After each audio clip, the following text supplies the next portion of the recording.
Cet homme disparaît complètement quand il s'en va à la recherche d'une cité perdue en Amazonie. Et des dizaines de personnes vont mourir en partant à son secours. Et ce n'est que 100 ans plus tard qu'on obtient une réponse. Mais qu'est-ce qui lui est arrivé? Voici l'histoire du véritable Indiana Jones, Percy Harrison Fawcett. Après des années à cartographier des territoires pour le Royaume-Uni, tout bascule. En 1914, à 47 ans, Fawcett tombe sur un manuscrit daté de 1753, évoquant une cité perdue au cœur de l'Amazonie, la fameuse cité de Z.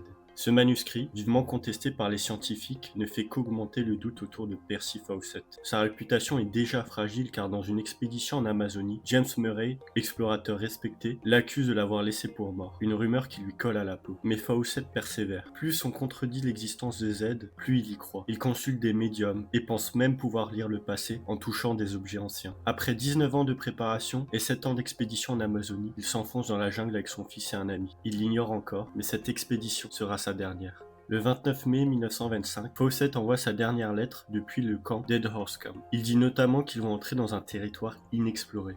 Puis, plus de messages, aucune trace des trois aventuriers et aucune trace de Z. Peut-être qu'ils ont fait fausse route et ils sont juste morts de faim. Peut-être qu'ils sont tombés sur une zone interdite et se sont fait prendre en embuscade, ont été happés par quelque chose de presque mystique. La cité de Z reste introuvable. Mais presque un siècle plus tard, en 2008, des archéologues révèlent des réseaux de villages reliés par des routes. L'Amazonie cachait bien des constructions humaines à grande échelle.